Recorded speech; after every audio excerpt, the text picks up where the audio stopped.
I've had my teeth whitened. What do you think? But for some people, there's absolutely nothing to smile about. You have a conviction for illegal teeth whitening. Can you get out, Why are you continuing to do it when you have a conviction? Also tonight, we discover the industrial past of a much-loved New Forest Nature Reserve. Welcome to Inside Out South.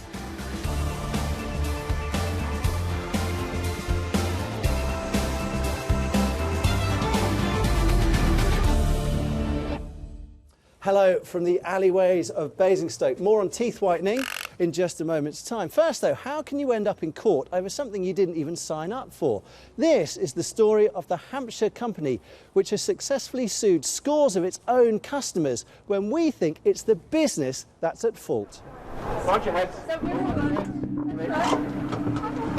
I'm on the trail of a man who makes a habit of taking his customers to court. That's Richard Wood and his business partner Valerie Bailey from Basingstoke. Never oil it, never grease it, never WD-40 it, never do anything to it from 10 years to the next. They've been making thousands of pounds from families and businesses across the country, and it's all down to garden furniture. You spend £1 million and you'll never get another one you can barbecue on beef. Richard and Valerie's company, Hampshire Garden Furniture, sells high-end summer houses and giant parasols. We bought the cafe in December 2009 and we opened in the spring of 2010. Jane Gray runs a beach cafe in Falmouth. She went to a trade show and ordered 2 large parasols, or jumbrollies, a signature item from Hampshire Garden Furniture's collection. She paid a £600 deposit and ordered her cafe logos to be printed on the fabric. The first arrived damaged and was taken away. The second wasn't much better. So this is it, this is the jumbrolli. Yeah, this is it. So has this ever been used in anger? No, we can't use it because there's a square top hat missing at the top, so the rain would just come through the middle. Right, can we try and see if we can get it up? The other thing is this was meant to be white. If you notice, that's poked through the canvas. That's gone right through, That's isn't right it? through, yeah. Meanwhile, the people who are sitting here are getting wet. This isn't like it's been used, it's got a bit worn. No, it's never been used. This is in the state You that can it came tell in. it's, you know, in pristine condition on the outside. Cheers. It's the injustice of it all. He's still going to these trade shows, and that's where he meets people. If he wasn't allowed to go to the trade shows, then he wouldn't get any customers. Well, we've been doing this for 30 years. 30? So it's a long time. In fact, Hampshire Garden Furniture has been banned from many county shows and trade conventions. But as you can see behind me, Mr. Wood here in Milton Keynes is still trading. Mary Burgess from Haddenham in Cambridgeshire found Mr. Wood at the Norwich Garden Show. She ordered a brand new octagonal summer house for her wedding day and paid a £2,000 deposit. It was May, the weather was nice, we was looking forward to, you know, on the Saturday afternoon, friends, family were going to be out on the lawn in the gazebo. That was going to be part of the celebrations. Mr. Wood took another £6,000 from Mary's account. Then, a week before the big day, a gazebo arrived. It was really substandard. It's supposed to be hardwood, and my son picked one of the legs up with one hand, and it was all scratched and dented, and I think it had probably been used before. Mr. Wood agreed to replace the damaged gazebo, and 24 hours before the wedding, some workmen arrived with a different model. Then his excuse was he hadn't got any octagon-shaped ones. So would we have this round one? They worked most of Thursday and then realised they'd only got half of the roof here. They'd got a bit of the roof missing and some other bits and pieces, the heater, the fridge, bits and pieces were missing. So they went away, left all the tools, things scattered all over the lawn, said that they would be back first thing Friday morning.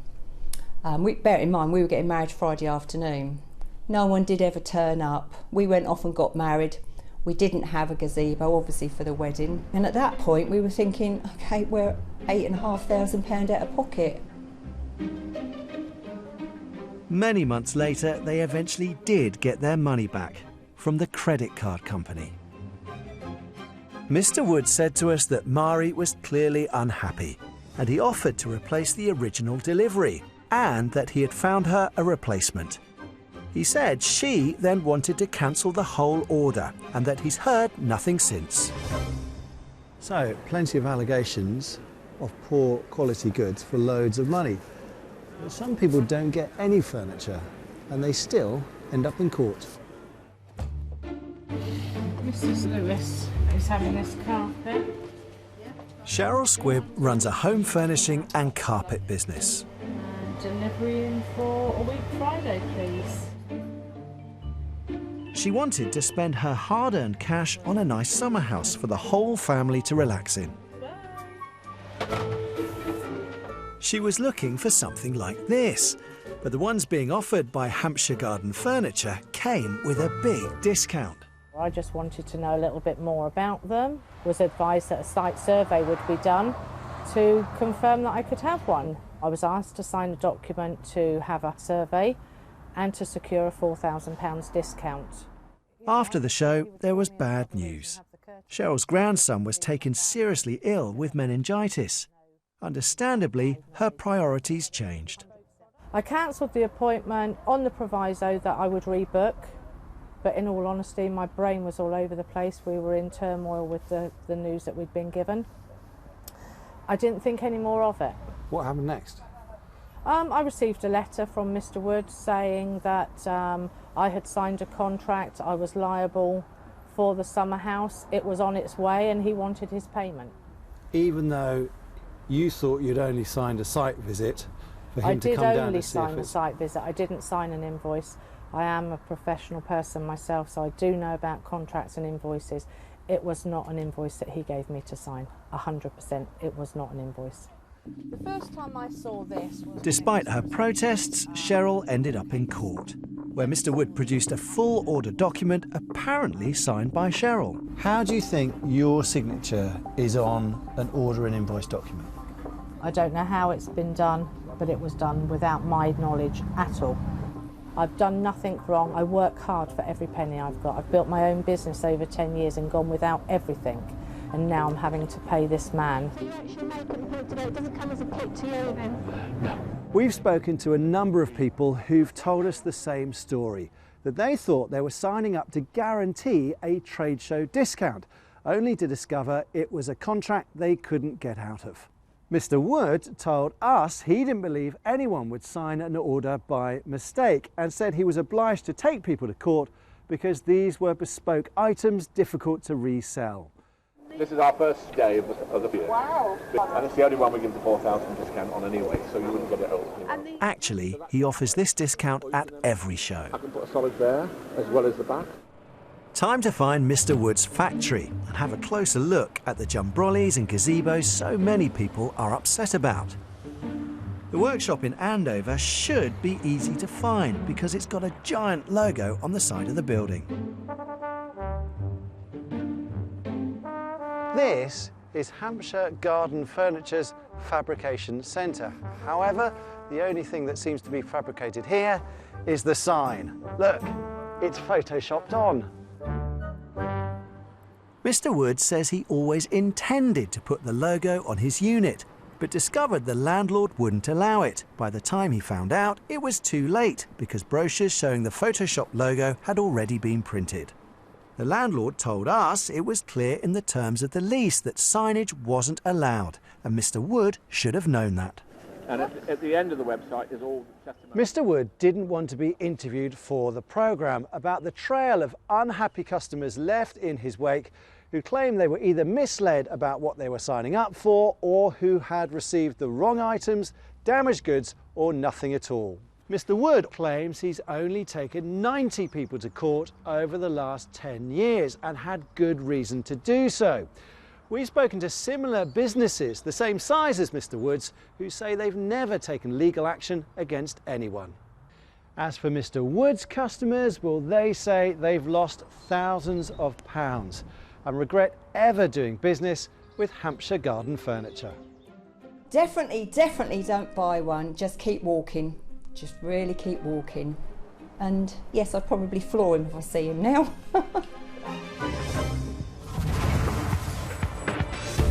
Coming up, how wildlife thrives where Hampshire once produced salt. Next, teeth whitening is one of the most popular cosmetic treatments in the UK right now.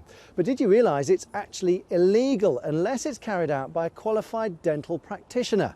Alistair McKee's been finding out more. It's illegal, but it doesn't stop some people.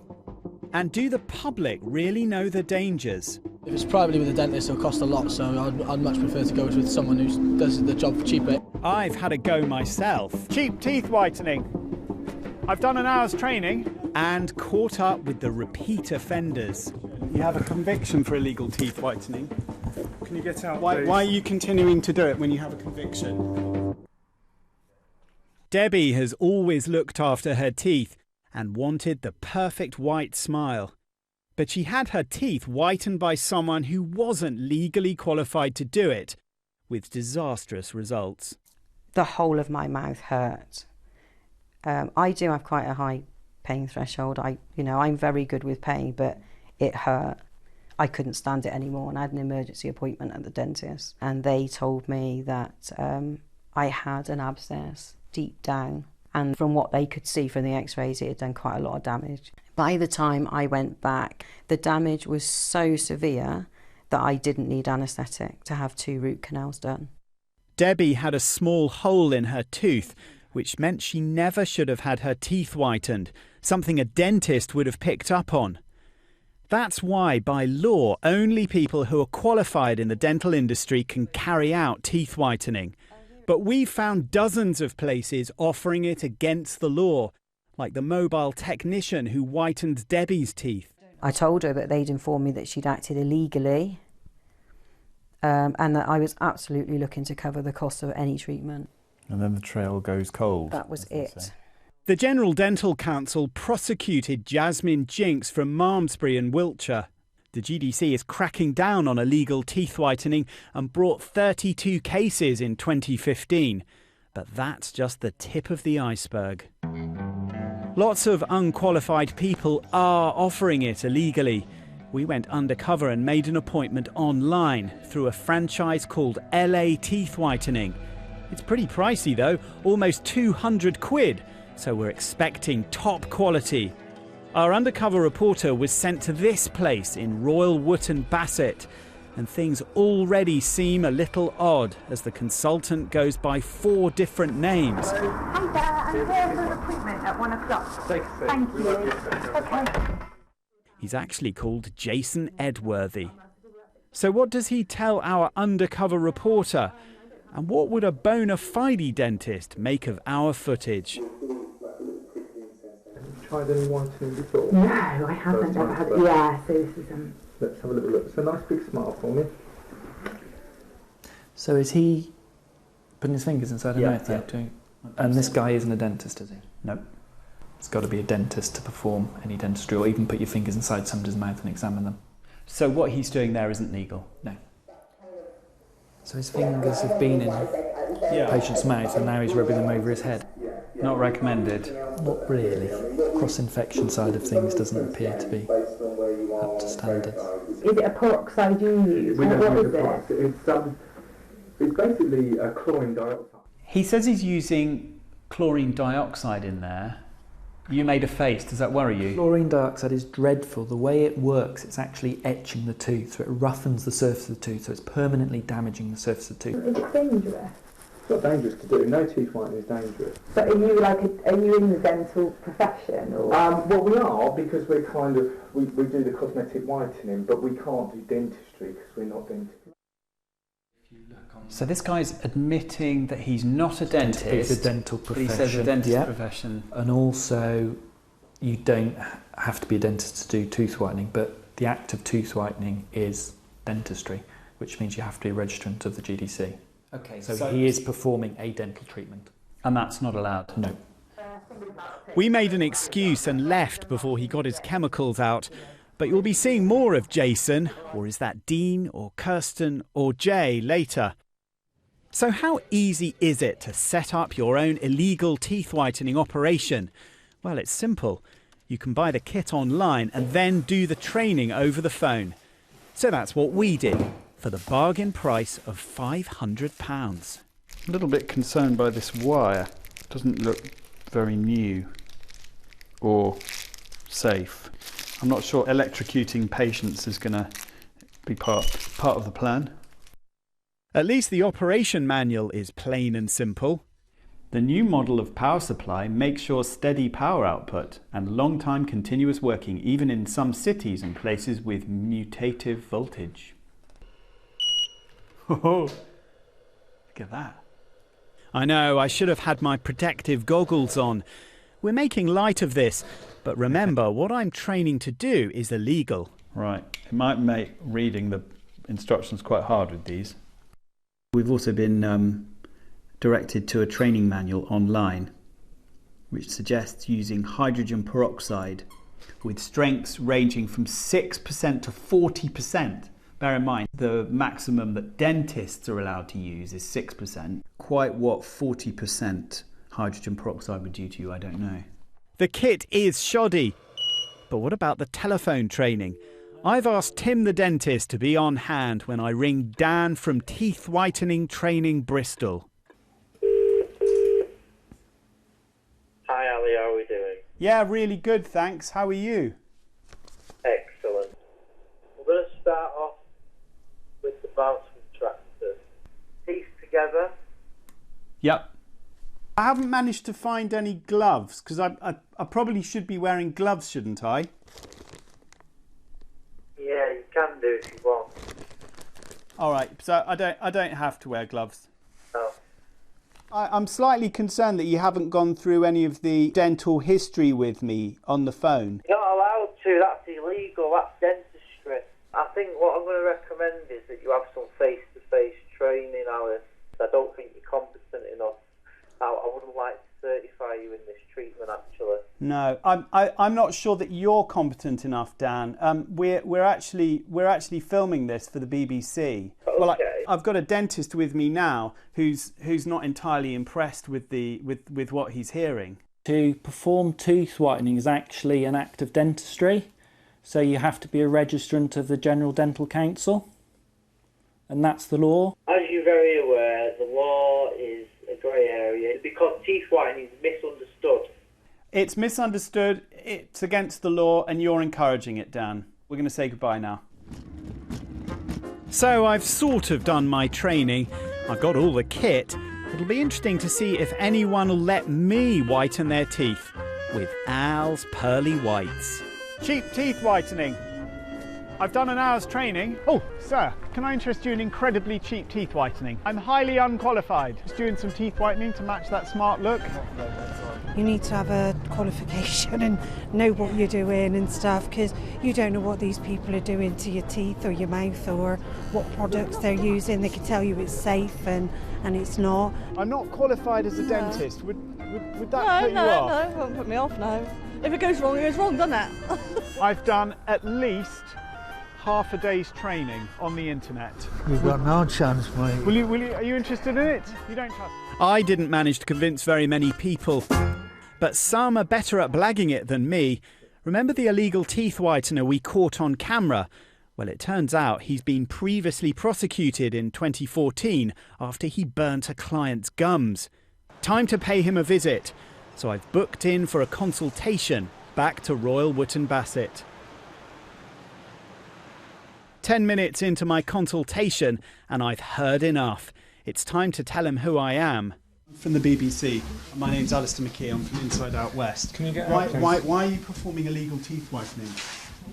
Why are you performing illegal teeth whitening? We know that you're performing. Can you get out, please? You have a conviction. You have a conviction for illegal teeth whitening. Can you get out, please? Why are you continuing to do it when you have a conviction? Can you get out, please? Is Jason Edgeworthy your real name? Are you going to stop teeth whitening?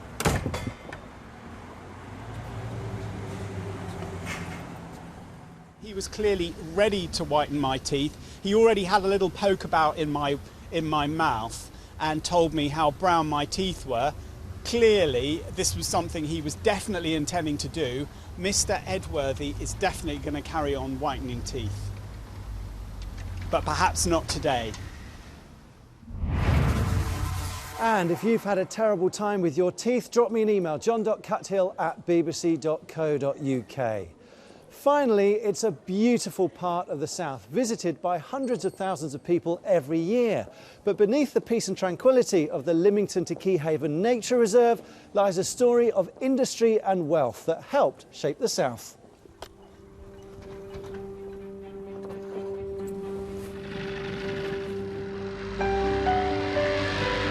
It's a busy day out on the water for Reserve Manager Pete Durnell and Adrian Clark. Today what we're doing is counting the terns that breed on the offshore islands. On the edge of the salt marsh there's this whole series of shingle islands, or chanias, and there are several species of terns that nest on there. Some are migrants, and we're off to try and get some sort of idea of how many are nesting this year. Sandwich terns are just one of the many species drawn to this very special habitat on the edge of the Solent. This year's visitors are crammed in on a popular spot. These terns are nesting in amongst a large colony of black-headed gulls. We counted the colony of black-headed gulls about 2 weeks ago, and there were 3,750 pairs here.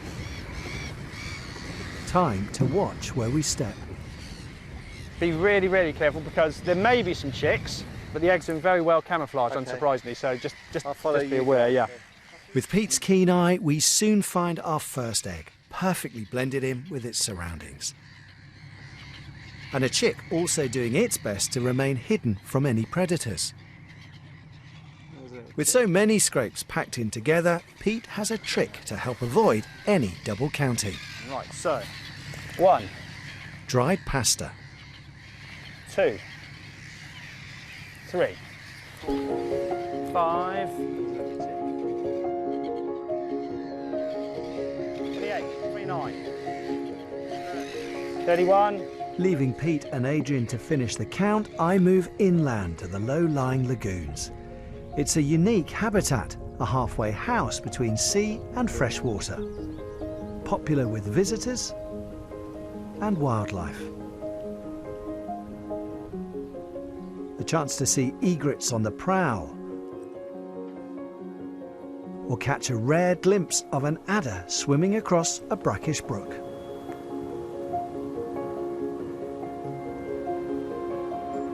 It's absolutely stunning here, isn't it? But this whole landscape is the legacy of industry, an industry which will bring huge wealth to not only Lymington, but the south coast, and an industry based on this stuff, salt. 200 years ago, the map of this coastline looked very different. A patchwork of salt pans covered a vast area from Lymington to Keyhaven. Windmills and boiling houses dotted the landscape. Steam and smoke billowed low over reclaimed land. There was money to be made, and salt was in big demand. Modern-day Lymington High Street is full of fine Georgian buildings, which give clues to the sorts of wealth salt brought. The industry was bringing in serious money from the middle of the 18th century. How's this for a townhouse? Home of Charles St Barb, owner of 15 salt works and 48 pans. In modern money, he was making millions and had the home to prove it. I've come to the local museum which bears his name. There's something quite special here I want to see. Too delicate to display, it's kept safely in the archive. This is a 270-year-old parchment document, which is an Articles of Agreement for, I think, 23 saltern owners that co-owned the salterns on the Lymington marshes. Can we open it up, or is it too delicate? Can we just... It's quite delicate, and it's a warm day. I have to wear these gloves so I don't mark it, but I can open it up gently to show you some of it. As you can see, it's quite dirty. Yeah. So you can just make out the list of the saltern owners. This is a list of how many boiling pans they each own. It's quite a significant owner here. So there's 27 boiling pans, 8 boiling pans. it gives us an insight into how important this was. There are individual wax seals there, but the whole document is stitched together and folded. They've set it out so that it can't really be tampered with very easily. There's so little evidence of the salt industry out there on the marshes. There's not much to see apart from clues in the landscape and documents like this. Back on the reserve, if you know where to look, Lymington's past will reveal itself. At low tide, you can make out the straight line of an old seawall, built to control water entering the salterns. The salt pans themselves were a series of rectangular clay-lined pools. From the air, the faint outline of the pans still remain, more than 200 years on. The seawater in the pans would slowly evaporate, leaving a salty brine. This would be pumped by windmill to boiling houses and into copper pans heated by fires beneath. The salt would be recovered as the water was boiled off. A series of waterways were built to keep the industry moving. Many remain part of the landscape today. This canal, or known as locally as a dock, is here to actually bring coal in from the northeast and take salt out by sea. So it's actually designed so that the boats can get up to the salt boiling houses, which were well in on the edge of the landscape here, well away from the sea. This is only one of a number of these canals across this landscape, built probably in the early 18th century. This is where the barges would have brought their coal to keep the furnaces of the old salt boiling houses burning. These two buildings are the last of their kind in Lymington and one of only a handful in the whole of the country. Inside the boiling houses, it must have been really quite hot, steamy, with smoke issuing from them. Probably not the environment that any of us would really want to work in. And I think that does bring up to mind the point that we don't really know the social implications of actually this whole process. Who were the people actually doing the work? It was seasonal labour. In a poor year, they might only have 2 or 3 weeks of actually recovering salt. In a good year, they might have 18 weeks. And it was that unpredictability of the English weather that would have a hand in the salt industry's demise, together with spiralling costs and taxes. Well, it went wrong because it did rely on importing coal from the northeast, which cost money to transport it here. It was competing ultimately, once the railways were introduced into this area, by salt from Cheshire, from geological deposits. So this is why this industry actually began to fail fairly rapidly, and by the 1860s had completely gone. The land was turned over to grazing, and slowly nature reclaimed the former industrial landscape. This is sea arrow grass. And what does that flower? Has that got a flower which comes out, or is it just the grass? That is pretty much the flower. Right. Yeah. So you probably wouldn't be giving that in a bouquet to your girlfriend. And what excites you as a wildlife man about this place? it's just the mosaic of habitats, really. So you've got everything. You've got seawater, you've got salt marshes, you've got mud flats and all the species associated with them. When you get a huge range of habitats, that supports a huge range of species. Paradise is a good word, I would say. And that's just about it for now. Plenty more stories from the south to come. Same time next week. Till then, bye-bye. Next week, is it right to fix our doctor shortages by looking overseas? This man's 82 and left performing brain surgery in Romania, while we poach his younger colleagues. I don't use glasses. My hands don't tremble.